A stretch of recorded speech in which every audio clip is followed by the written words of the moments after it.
tell me that I'm never. Halo semua, salam sejahtera Malaysia. Tuan-tuan dan puan yang amat dihormati, terima kasih kerana setia dan terus bersama di dalam channel ini. Tuan-tuan dan puan, ini satu perjalanan politik Zahid Hamidi yang kita dapat lihat sebenarnya telah mengalahkan perjuangan Tun Dr. Mahathir Mohamad. Saudara-saudara, dalam satu kenyataan daripada kepimpinan UMNO melalui Puan Zarkashi, rupanya sumbangan Zahid Hamidi ada bagi kejatuhan ataupun tumbangnya kerajaan Tun Mahathir selama 22 bulan, dan Zahid Hamidi juga ada sumbangan terhadap kejatuhan kerajaan Muhyiddin selama 17 bulan. Saudara-saudara yang amat dihormati, rupanya Puan Zarkashi telah membuat pendedahan ini yang kita dapat lihat ataupun kita dapat simpulkan ini adalah satu cerita yang dah tamat untuk Tun Mahathir. Di saat usianya yang sudah menghampiri 100 tahun itu, akhirnya Puan Zarkashi membuat pendedahan Tun Mahathir sudah kalah dengan Zahid. Ahli Majlis Kerja Tertinggi UMNO, Puan Zarkashi menyifatkan bekas PM Tun Dr. Mahathir sudah kalah dalam perjuangan politiknya kepada Presiden UMNO, Ahmad Zahid Hamidi. Dengarkan ini tuan-tuan dan puan.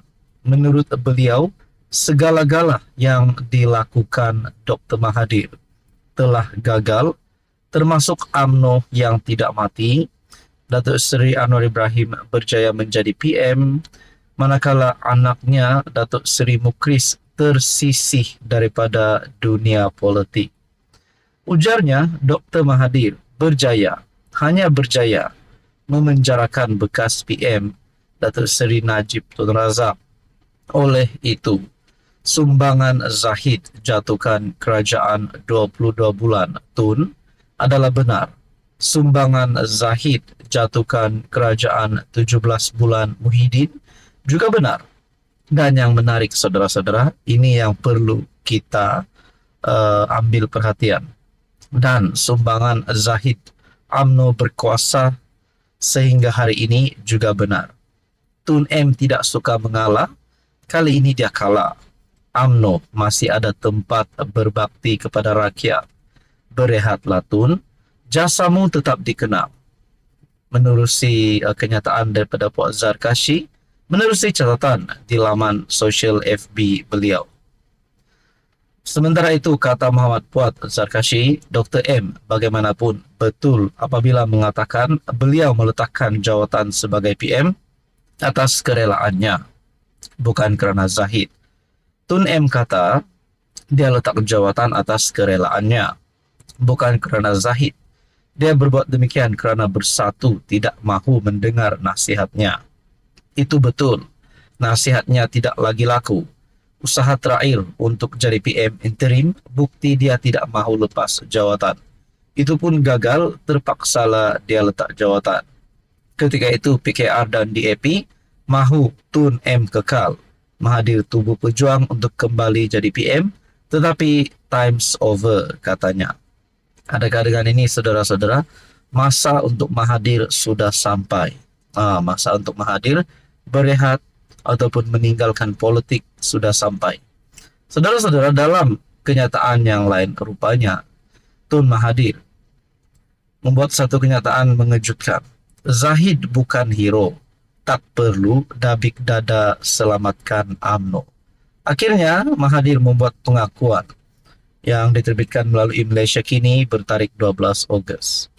Menurut Tun Mahathir, bekas Perdana Menteri menempelak Presiden UMNO Ahmad Zahid yang mengaku berjasa menyelamatkan parti itu daripada diharamkan ketika era pentadbiran PH selepas PRU 14.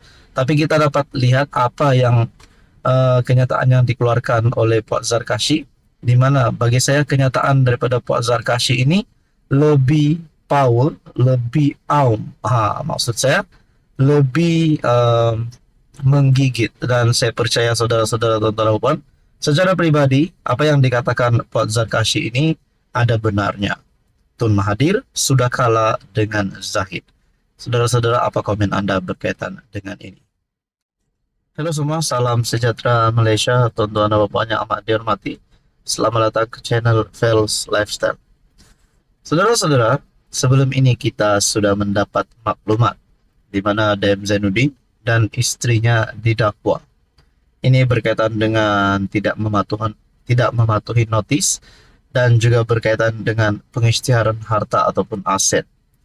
Jadi saudara-saudara, akhirnya nama Dayam Zainuddin disebut-sebut sebelum ini selepas Menara Ilham, isu Menara Ilham, dan pada akhirnya isu ini membawa kepada Dayam Zainuddin dan istrinya didakwa.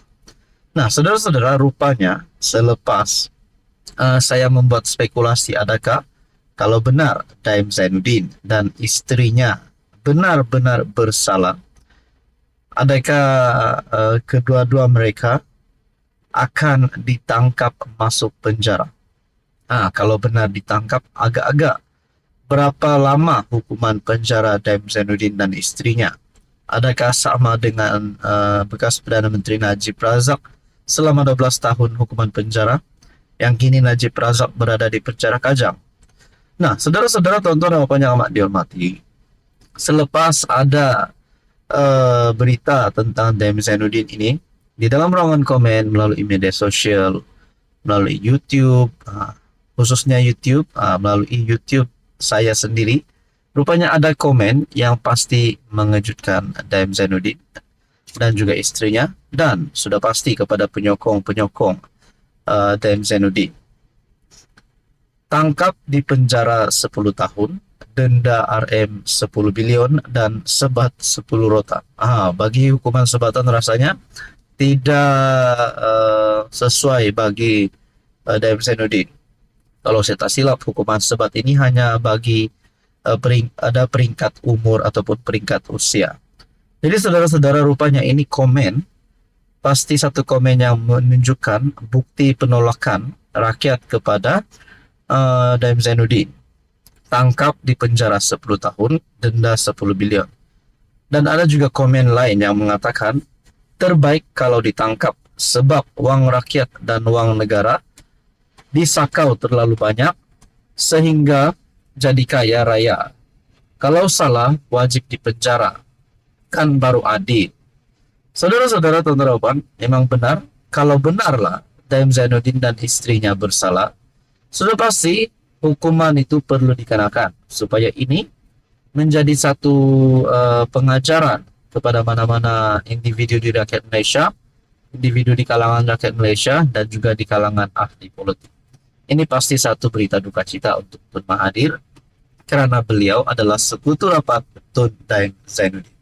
Apapun, kita nantikan saja apa yang akan berlaku selepas ini.